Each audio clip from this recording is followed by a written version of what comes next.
समझा? काय जब तेरे गज ना तो तेरे पाँव के पैरी जब बासते ना तो दिल दहक जाता और दिल दीवाना हो जाता और जब दिल दीवाना हो जाता एक ही चीज बात निकलता सुनाओ हाँ बोलो ये गोरी तोर पाँव के पैरी बन गए मोर बरबे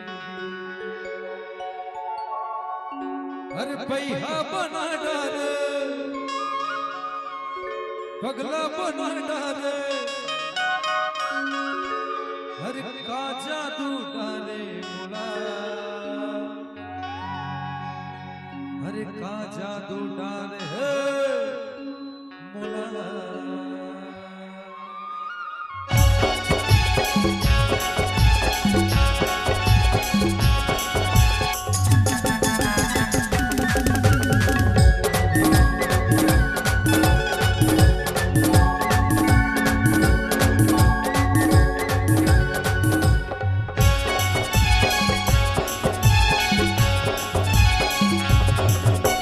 गोरी तोर पाँव के पैरी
मोहेर मुरझोही